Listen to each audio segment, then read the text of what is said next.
Did anybody try this problem? Anybody? Cool. Any questions? This next section is another part of a chemical reaction, which is kind of important, and it's called percent yield.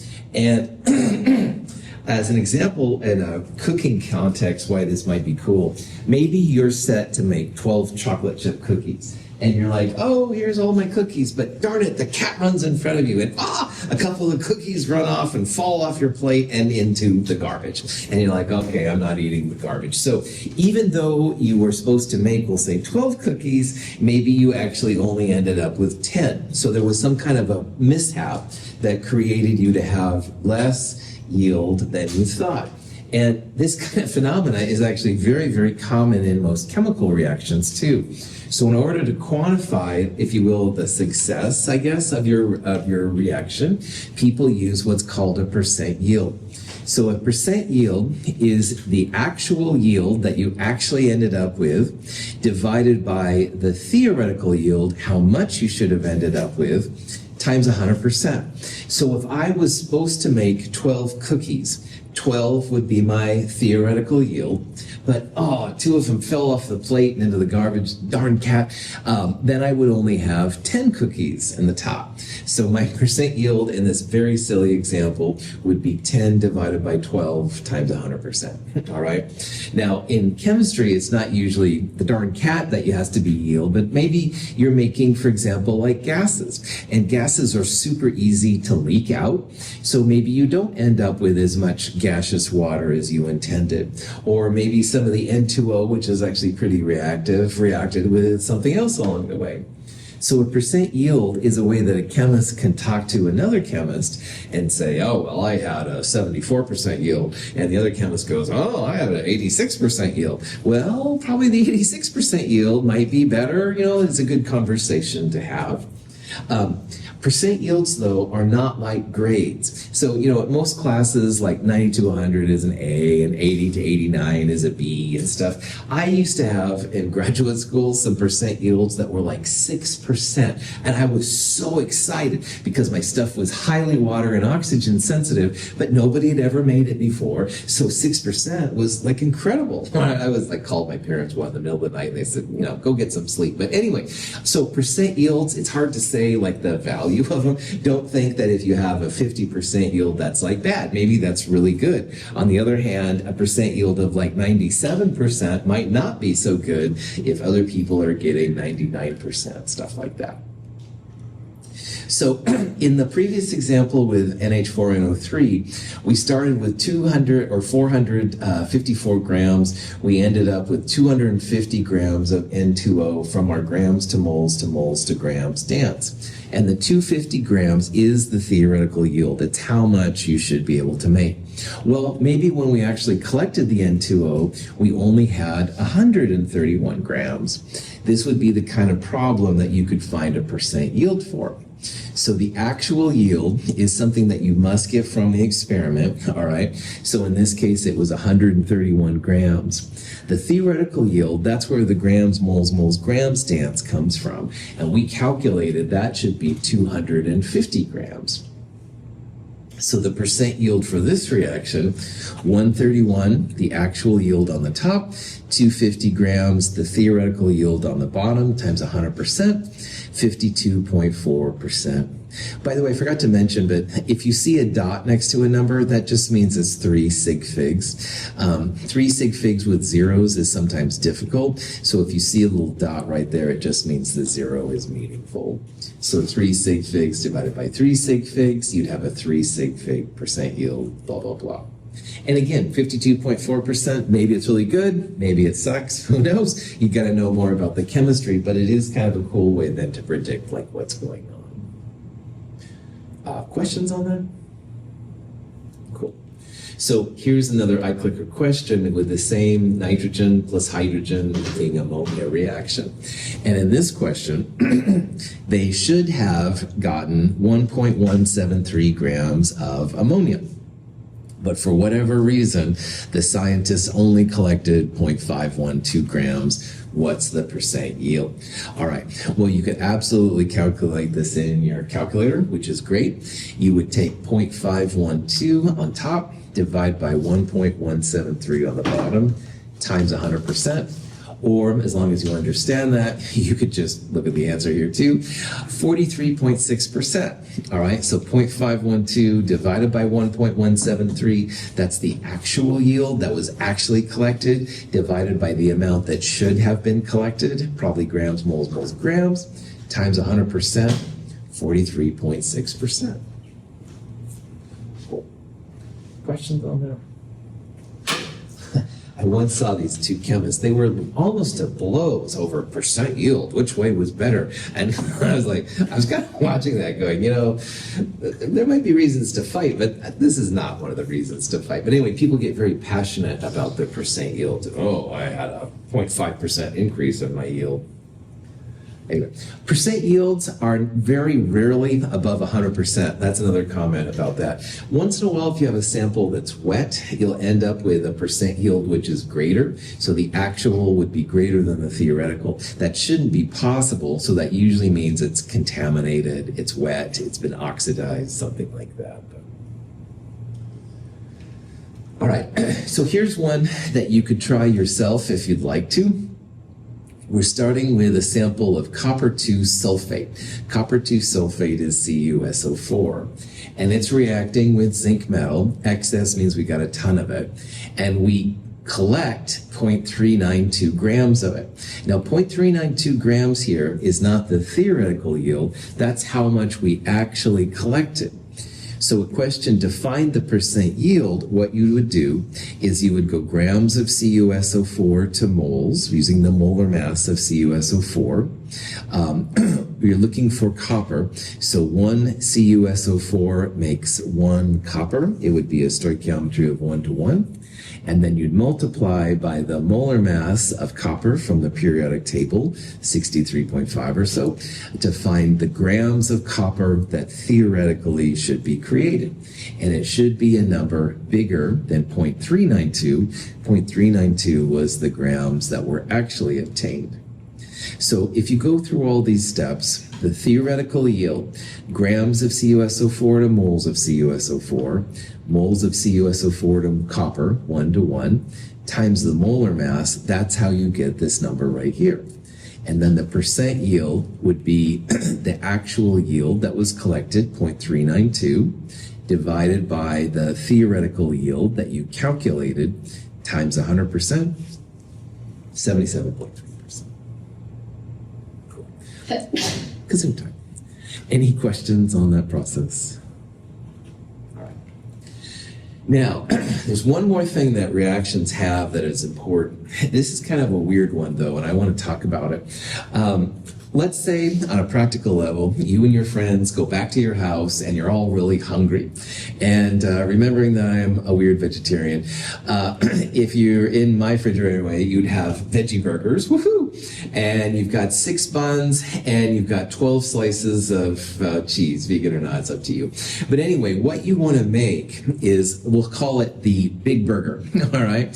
And your ultimate burger, garden burger, whatever, it has 1 patty, 2 slices of cheese, and a bun, all right? So if you look at the amounts in your refrigerator, all right, like 12 slices of cheese, and there's 2 cheese per bun, 12 divided by 2, you should be able to make 6 of these ultimate burgers. And same thing with the buns. You've got 6 buns, so in theory, you should be able to make 6 of these combinations. But gosh darn it, you only have 3 garden burgers. So even though these 2 reactants can make more of these ultimate combinations, because you only have 3 garden burgers, you can only make 3 of these ultimate burger things. And this is an example of something that happens a lot in chemistry. You have what's called a limiting reactant, sometimes limiting reagent, same thing, don't worry about that. It's when you have more than 1 reactant, but one of them doesn't make as much product as the others could, all right? So again, with the cheese, you could make up to 6 burgers. With the burger buns, you could make up to 6 of these too, but boy, those patties are what's preventing you from making more than one thing. Now, believe it or not, this is really important in chemistry. Sometimes you need an imbalance of reactants to make the products. We'll talk about that more in Chemistry 223. But for right now, just realize this is something that pops up a lot. There's always something that limits your potential. Money probably limits some of the things you'd like to buy. Darn you, money! It happens to me too after all my years at community college. But anyway, there's almost always something that prevents you from getting everything that you want. So the burgers want to make 6 of these, but darn you, patties, you're only going to be able to make 3, okay? Now, here's a more chemical example than talking about garden burgers and money. In this reaction here, you're taking nitrogen monoxide, NO. Now up here on the things, you can see that an oxygen gas, by the way. The oxygen atoms are the red atoms, and the blue ones are the nitrogens, all right? And the products over here, nitrogen dioxide is being made. Now, if you look at just the number of molecules, right in this diagonal, you've got 1, 2, and 3 O2s. And the NOs, there's 1 there, 2, 3, and 4 NOs. So if you looked at just the number of atoms, the number of molecules, well, you've got 4 NOs and 3 O2s. Oh yeah, NO must be excess. There's 4 versus 3. But that's when you really need to look at your balanced reaction, because it takes 2 NOs and 1 O2 to make 2 NO2s. So what that means here, these 2 NOs will react with this oxygen. These 2 NOs will react with this oxygen, but there's still going to be 1 oxygen that hasn't done anything.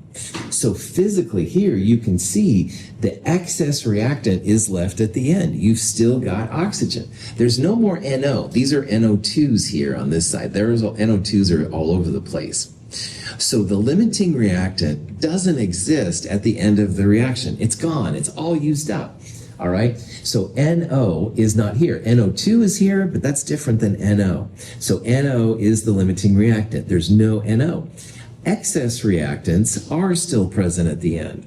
So oxygen here would be the excess reactant. So you can either tell in a picture, or you can calculate, as we're going to see, what's the limiting reactant, what's the excess reactant. But remember, limiting reactant will be gone at the end. All right, there won't be any more of it left, and the excess reactant will. Now, this is important for lots of reasons. One of them, environmental, all right? You're going to have all this extra stuff left over that's going to be wasted, financially bad, environmentally bad, and stuff like that. Your boss will also be bummed, though, because maybe you don't need to use like all the oxygen. You can cut it down, save money, stuff like that, right? So for all of these reasons, this is pretty important. There are, though, chemical reasons why sometimes you need, for example, more oxygen than NO to make all your products. But that's a Chem 223 conversation, not Chem 222. Questions on any of this? Yes? So if there's O2 left on for the product, then why isn't it in the balanced equation? Because it doesn't react. That's a really good question. A balanced chemical reaction only shows the chemicals that actually do something, all right? And this one O2 just sits there, all right? So it's true you could write 2O2 plus O2, but just like in math, if you had 2x and x, you'd like pull the x out to make it simplest terms. These will only show the chemicals that like change. Right on. Excellent question. Yeah. So you don't put chemicals that just sit there in the balanced reaction. You only show the parts that change. Very good question. Yeah. Other questions? Okay. Here's yet another example. In this example, we're making HCl. H is white and Cl is green. And we're making it from H2, the white ones, and Cl2s, the green ones. Now, the overall reaction here, H2 plus Cl2 makes 2 HCl. So you can see that one H2 reacts with one Cl2 to make 2 HCl. All right? So 1, 2, 3, 4 Cl2s, 1, 2, 3, 4, 5, 6 6 H2s. So you have more H2 than you have Cl2, and it's a 1-to-1 ratio. So you're definitely going to have some H2 left over. So right away, then you can see that H2 is the excess reactant. It's left over. It hasn't reacted and done anything. But all of the Cl2s are gone. So the Cl2 here would be the limiting reactant. H2 would be the excess reactant. Here, this is kind of a cool example. Did I? No, I guess not. Whoops. Hold on. Remaining in the flask on the Let me left. start that again. Sorry. For this demonstration, we put 3 different amounts of zinc into the same amount of hydrochloric acid. At the end of the reaction, there is still some zinc remaining in the flask on the left. The reaction on the right did not generate as much gas because there was an insufficient amount of zinc. In the center reaction, the balloon inflated fully and all the zinc was consumed. This is a pretty cool demonstration. Zinc metal, which is that little metal stuff at the bottom there, is reacting with hydrochloric acid, which looks clear. It looks like water. Don't drink it, kids, but anyway, it looks like water, okay? It makes zinc chloride, which is colorless. Who knows what that is? But we also make some gas, some hydrogen gas. So the middle flask right here has what's called the stoichiometric amounts of the 2 reactants. It has exactly 1 mole of zinc for every 2 moles of HCl. And we know that because A, there's no zinc left over at the end. All the zinc is gone. And you can see how the balloon, which comes from hydrogen gas, the balloon is totally inflated. All right. So in this point, we wouldn't have any zinc left over. There shouldn't be any HCl. Our balloon is complete and stuff, good to go. But on the left side, you can see that the balloon is full. All right, so we had the same amount of HCl here as we had here, but there was an excess of zinc. Not all of the zinc reacted.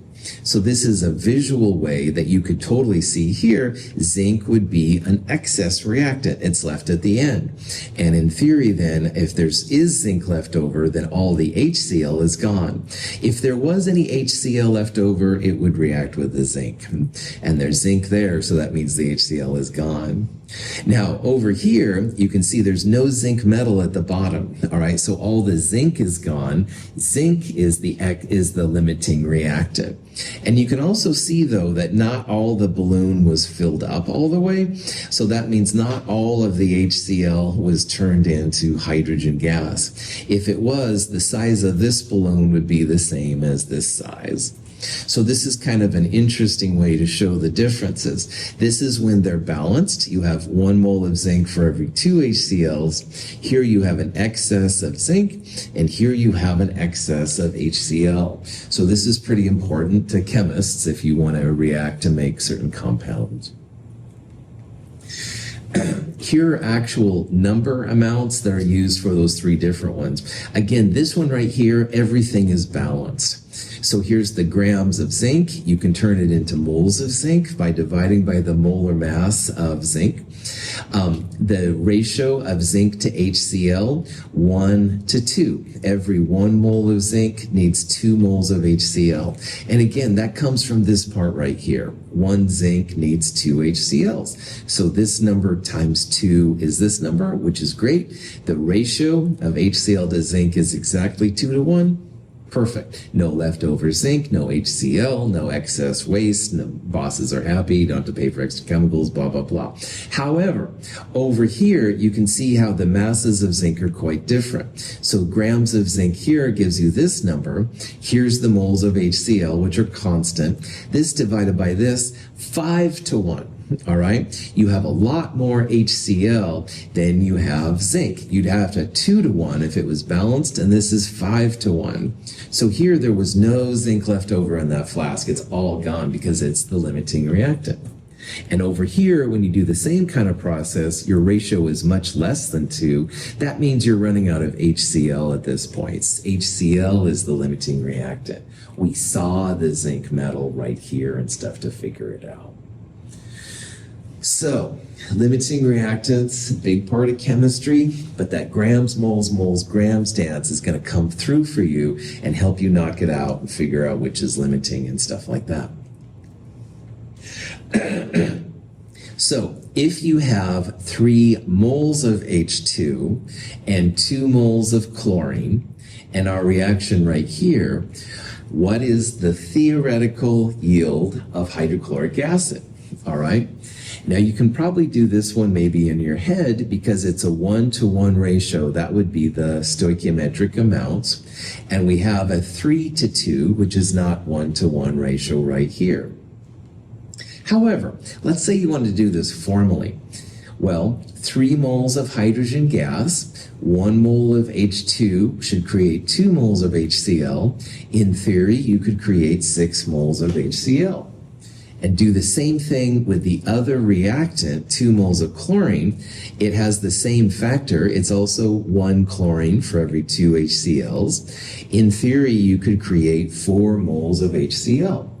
So if you look at these two amounts, chlorine can create 4 moles, hydrogen can create 6 moles. Only one of them is going to be correct. And it's the smaller one that you're after. Even though you're adding enough hydrogen to make 6 moles, you don't have the chlorine to make 6 moles. You can only make 4 moles of HCl. So you can use grams, moles, moles, grams, or just moles to moles, which is what we did here. The smaller amount is the moneymaker. That's the one that's going to tell you how much you're going to make. So in these combinations, chlorine is limiting how much product you can make. So chlorine is the limiting reactant. It creates less product. By default, hydrogen, the other reactant, is going to be the excess reactant. And finally, the limiting reactant tells you what the theoretical yield is. You will only be able to make 4 moles of HCl. You might want to make more based on the hydrogen, but you don't have the chlorine. Chlorine is limiting how much HCl you've got. So these crazy limiting reactant problems, all right, what I would recommend doing is some grams, moles, moles, grams, or some version of it, and look for the smaller amount of product, all right? Because the smaller amount of product will be the theoretical yield, and it comes from the limiting reactant, and whatever was the other reactant or whatever, they're all going to be excess reactants. Any questions on that? So here's the kind of question that is kind of tricky, but it's a good test to see how you're doing with it. In this problem, we have 10 moles of nitrogen and 25 moles of hydrogen. And the question is, what's the limiting reactant? Well, if you just look at these numbers, all right, 10 is obviously smaller than 25. It might be tempting to say N2. But don't do that, all right? Because it's the ratio of these chemicals up here that's going to tell you how much ammonia can be made. So for example, 10 moles N2, and it's 1 mole N2 for every 2 moles NH3. And again, I got the 2 from there and the 1 from right there. It should be possible to make 20 moles of ammonia from the nitrogen. All right. Do the same thing with the other reactant, 25 moles H2. Well, its factor will be 2 moles NH3 over 3 moles H2. And again, the 2 over 3, here's the 3 moles of H2 and the 2 moles of ammonia. But 25 times 2/3 comes out to be 16.7, all right? So the hydrogen here can only make 16.7 moles of NH3. So even though this was a bigger number, the factor, the stoichiometric factor, made the amount of product less than the amount of product that could be created from the other reactant. So in this problem, the limiting reactant creates less product. The limiting reactant here is going to be hydrogen, all right? The theoretical yield would be 16.7 moles of NH3, and nitrogen here would be the excess reactant. So, any questions on that? Cool. So the hydrogen here would be like the burgers in that example. It does create less of the big burger, the product. The cheese and the buns would be like the N2. But again, the numbers themselves might be a little deceiving. So make sure you use the stoichiometries and stuff to figure out what's going on. Questions? All right. So now that we're seeing how this all works, let's do a true example of this whole process. This is an interesting compound. It's called a dimer. Dimer means you've got two monomers coming together. You can see that there's these weird arrows. We'll talk about that in Chem 223. But anyway, for us right now, 2 aluminums and 3 chlorines are being combined to make this Al2Cl6 dimer thing. And in this problem, 5.40 grams of aluminum are being mixed with 8.10 grams of chlorine. And the question first is, how many grams of Al2Cl6 can be made? Now, in this problem, it didn't say anything about limiting reactant. And that's one of the things that makes these questions kind of tricky. But you, as the hip student, will know that it might be limiting reactant because you have 2 gram amounts of reactants, 2 separate reactants, all right? So if you see like 10 grams of aluminum and 13 grams of chlorine, whatever, probably those are going to be limiting reactant problems. They won't say limiting reactants usually. It'll say how many grams, what's the theoretical yield, some crap like that. But it won't say limiting reactant, but you need to realize it is a limiting reactant. We're going to use grams, moles, grams here in a little bit. The smaller product, the smaller grams will be the theoretical yield, and it will come from the limiting reactant. So we'll be able to identify everything using that grams, moles, grams thing. Questions on the process before we get into it? Okay, so let's start dancing. Let's start doing grams, moles, grams. All right. These are a little tedious. They're not hard, and I'll try and share some examples. So what I've done here is I took the grams of chlorine and the grams of aluminum, and I did separate little runs with them here. But both of these are grams, moles, grams. So for chlorine, chlorine's molar mass, Cl times 2, 70.9 grams per mole. Then once you have moles of chlorine, 3 moles of chlorine will create 1 mole Al2Cl6. That's that part right there. Then, excuse me, I found the molar mass of Al2Cl6. I added up 2 aluminums and 6 chlorines. I got this 266.4 number.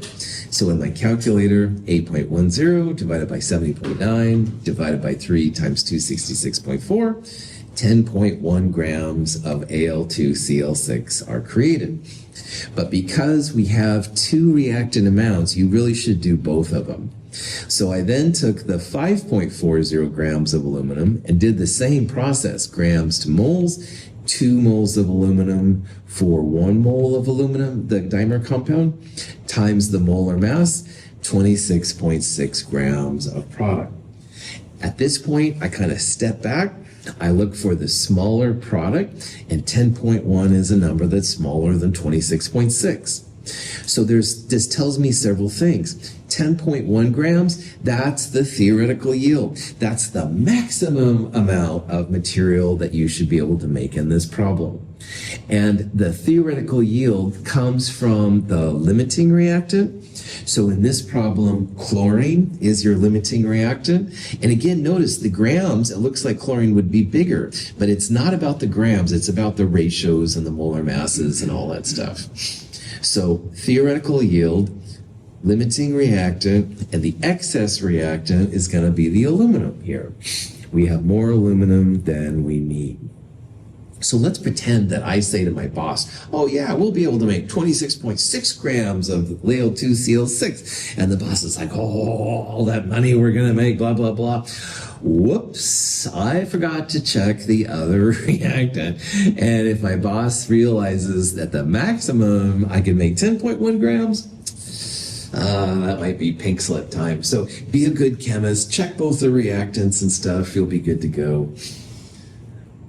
Question? Okay. So again, these are just grams to moles to moles to grams kind of things and stuff, good to go. Okay. Let's say your boss says, well, all right, I'm not going to fire you, but I did see that you have excess aluminum at the end. And pretending that aluminum is really an expensive metal, the boss might want to know how much of the excess reactant is left at the end of the reaction. So in the last part, we saw that chlorine is the limiting reactant. All the chlorine is going to be used up. But aluminum, the excess reactant, will still be there. Well, you can calculate how much of the excess reactant is left, again, using grams to moles to moles to grams. But what we're going to do here in a minute, we're going to take our limiting reactant. That's the crux of these kind of problems. We're going to take that grams, turn it into moles. But the moles to moles part here, we're going to go moles of chlorine to moles of aluminum, because we want to find out how much aluminum was needed to react with 8.10 grams. And whatever number that is, we'll turn it into grams. It should be a number less than 5.40 grams. So we're going to find out how much aluminum was actually needed. We'll subtract whatever that is from 5.40 to find out the excess amount that was actually left over. And again, this can be important because this would be environmental waste. They just chuck it away. It could be less money, definitely. But also there's some times where it is good to have an excess, for example, of aluminum versus chlorine. That's more for Chem 223. But for right now, we can at least calculate what it is and then decide if it's worth getting rid of or not. Well, big surprise, grams, moles, moles, grams again. Excuse me, grams Cl2 to moles of Cl2. This time you want to go from moles of Cl2 to moles of aluminum, from the limiting reactant to the excess reactant. This is the molar mass of aluminum. So it says here that 2.05 grams of aluminum are needed to react with 8.10 grams of chlorine. So if you subtract that amount from the total aluminum, 3.35 grams of aluminum are left at the end. So your boss might be interested in this number. Again, maybe there's a reason you have that, maybe there's not, but this is a way to at least calculate what's going on. Any questions? All right, so a couple of punchlines to take away from here. Limiting reactant problems may not say limiting reactant, but you can identify it if you have two amounts of reactants. And you can use then grams, moles, moles, grams for both of them. Find the grams of product. The smaller number is the moneymaker, all right? That smaller number is the theoretical yield, and it comes from the limiting reactant. And then if you need to, like on this problem, you can actually calculate how much of the excess reactant was still running around. And that can be cool environmentally, it can be cool money-wise. Any questions? All right. Another use, and the final use we're going to look at in this section, by the way, of this analytical stoichiometric stuff is through chemical analysis. And a lot of times, if you want to find the concentration of a substance in a mixture, titrations are really great. This process right here, this is the thing right here, this narrow kind of neck thing, this is called a burette, and it's a powerful tool in the chemist's array. Basically, it allows you to control how much volume goes into a flask. And so if you have some kind of a chemical down here, you can set up a chemical to turn color at the point of the equivalence point. So if you see like a color change, in this case it's going from colorless to kind of a pink color, that's because the chemist set this up to be like an equivalence point where there's... Some people were looking in our classroom there and I wasn't totally sure why, so sorry about that. Anyway, Prof. Hat back on. Titrations are awesome in chemistry. You'll do some in Chem 223 here at Mount Hood if you take Chem 223 here. But it's another way that you can find out like what's inside a chemical. This is an example of how you can use this kind of process. Here we have an acid, hydrochloric acid. It's reacting with sodium hydroxide, a base. And as we saw at the beginning of lecture, when acids and bases come together, they always make water, and they make some kind of what's called a salt. This is a chemical salt. In this case, it's truly table salt, sodium chloride, but whatever's left over right here, that's what a chemical salt is all about. Well, in this problem, we have hydrochloric acid, HCl, but we're not totally sure how strong it is, how concentrated. But what we do is set it up with a titration. We use a known concentration, a known molarity of sodium hydroxide, and a volume of sodium hydroxide required to make the equivalence point. So the question is, and what we can find here, we can find out how strong, i.e. what the molarity of the hydrochloric acid is. And this is a real powerful tool. But when it comes down to it, 1 mole of HCl reacts with 1 mole of sodium hydroxide. So if we can find the moles of NaOH, and remember big M molarity is moles over liters, moles of NaOH will equal moles of HCl if we're at equivalence, and from there we can find the volume. Now, a couple of things about these problems. This was kind of a little bit of Chem 221 stuff. The big M, molarity, moles over liters. There are 1,000 milliliters in a liter. And again, if you get to the equivalence point, that means for this problem, the moles of HCl equal the moles of NaOH. So knowing all that, we can figure this out. So here's what I did. I took the volume, the milliliters of NaOH. I turned it into liters, 1,000 milliliters per liter. And this number right here with the big M, it stands for moles per liter. So hopefully you can see how the milliliters cancel, the liters cancel. All of this right here is just to get to the point where we have moles of NaOH. And then equivalence means that the moles of what you add equal the moles of what you started with. So moles of NaOH and moles of HCl are equal. So all of these moles of NaOH needed to react with this much HCl, and that number came out to be 8.81 times 10 to the minus 3 moles. Well, okay, but this many moles of HCl were in 50 milliliters of water. So if you're looking for the molarity, the big M, the moles over liters, well, here's the moles. Let's divide by the liters used. So 50 divided by 1,000 would be the liters of HCl. Comes out to be 0.176 molar. So the HCl in this example, 0.176. Punchlines, equivalence means that what you add equals what you started with. Liters times moles per liter will give you moles. Shouldn't be too big of a deal. Any questions on that? Here's a kind of problem that you might see. We've got a gram of an unknown monoprotic, i.e. single acid molecule. And it takes this much volume of this much NaOH to reach equivalence. What's the molar mass of the unknown acid? Okay. Now, the punchline is that once again, we're at equivalence.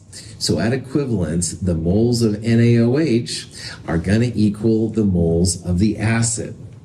So on this problem, what I would do is like what we did over here. Volume in liters times moles per liters will give you the moles of NaOH. Equivalence means NaOH equals moles of the unknown acid.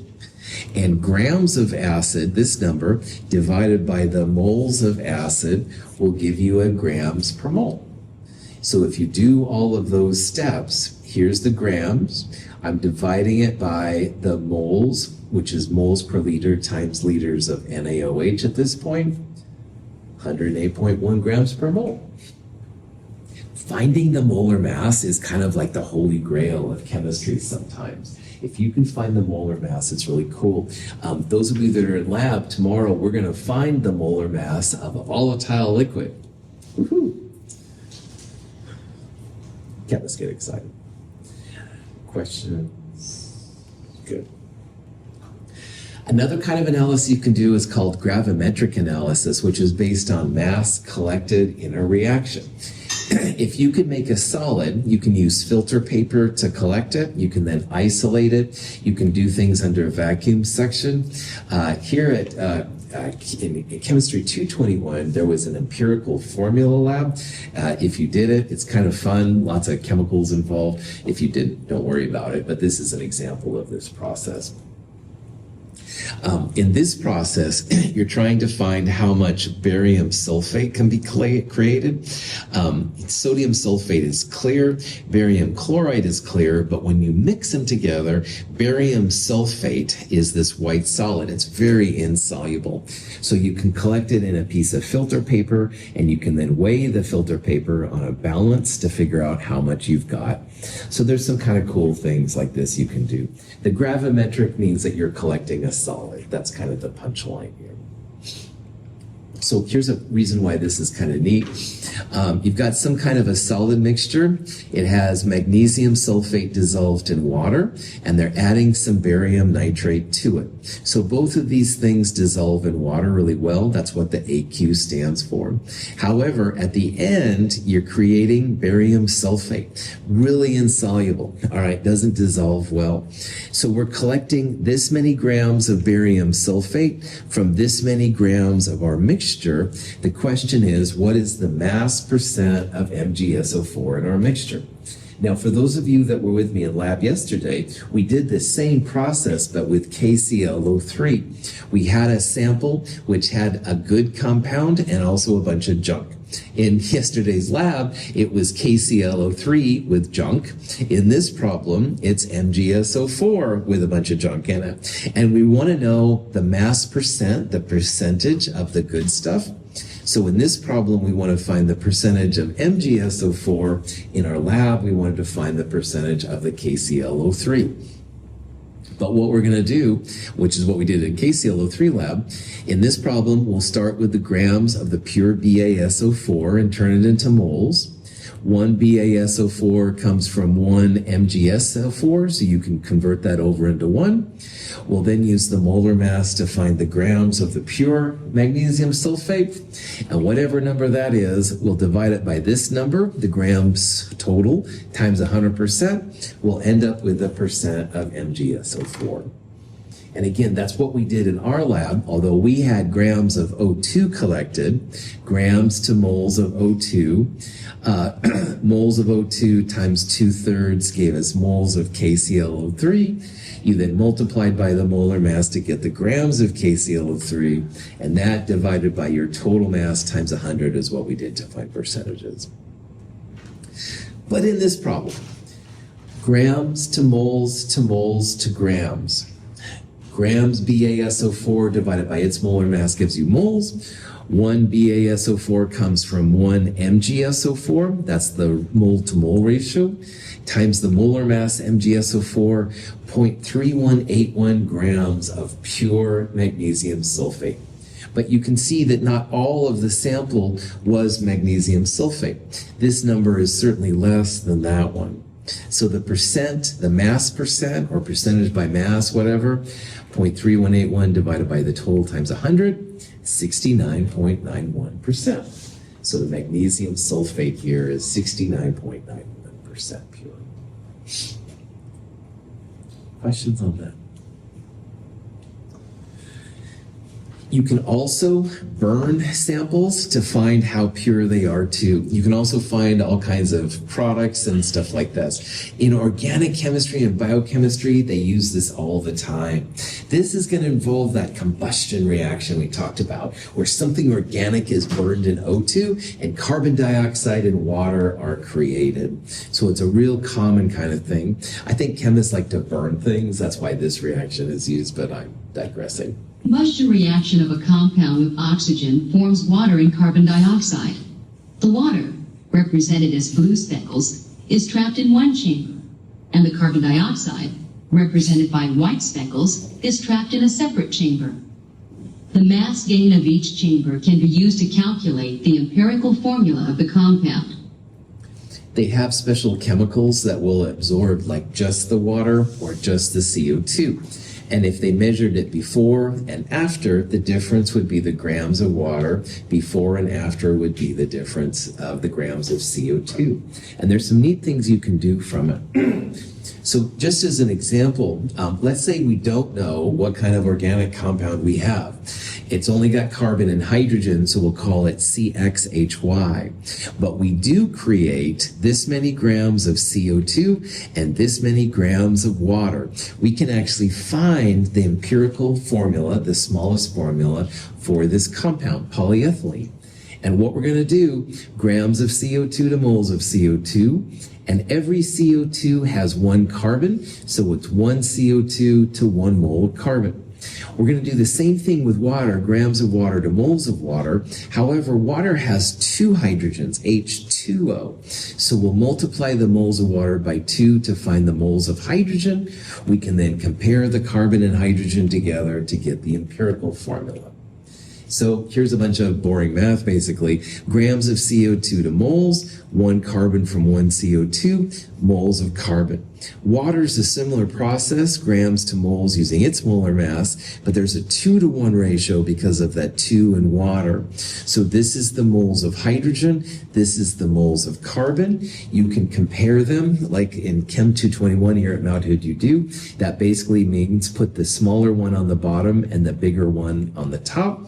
If you do that, it comes out to be almost a perfect 2-to-1 ratio. So that means you're going to have 2 hydrogens for every 1 carbon. Your empirical formula is CH2. Never a dull moment in chemistry. Questions on the process? That's it for chapter 7. So thank you for being here. That's all we're going to talk about with chapter 7. At the end of these chapters, I should talk about what's going on a little bit. First of all, the memes, my apologies. But anyway, I have a sense of humor. Anyway, in the companion and online, there are several ways to help you with these sections. There's a study guide, which is like bulleted highlights of the different concepts we went through. Those are kind of fun just to make sure that everything looks kind of familiar. You don't have to spend a lot of time, but kind of check it out.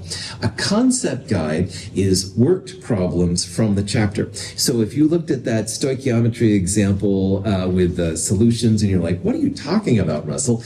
Concept guides would be a good place to look through because there's probably an example and it shows step by step how you go through the problems.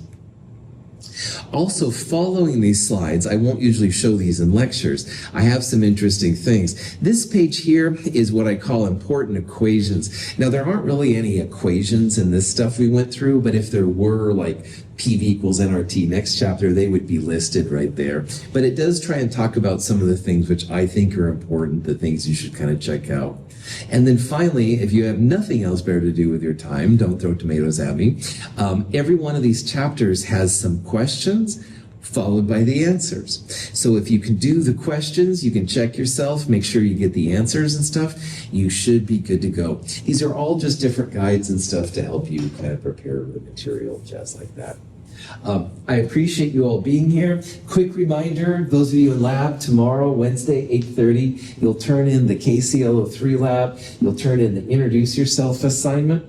We'll then actually do the molar mass of the volatile liquid lab. This is a fun lab. Bring a printed copy of the lab with you, or iPads are fine to work on if you're cool. But you're not in lab, you don't have to worry about it. I'm trying to bring a printed copy. I get, my students, it's been a long day, I guess. Anyway, bring a printed copy or something to write with, I guess I should say. Also bring your safety glasses tomorrow. That's going to be important. And then in Chem 222, on Thursday, when you walk in, problem set number 1 is due, so you'll turn that into me, self-corrected, all that kind of jazz. We'll take seminar self-quiz number 1 right away, self-correct that, turn it in. Then we'll take the actual quiz number 1. We'll turn that in, we'll take a break, and we'll start lecturing over chapter 8. Exciting times. Questions? Anything? Thank you for being here. We are done today, so we're not going to go any farther. There's no other classes and stuff like that. I'll see you either tomorrow for lab and or Thursday here at 8:30. Have a great day.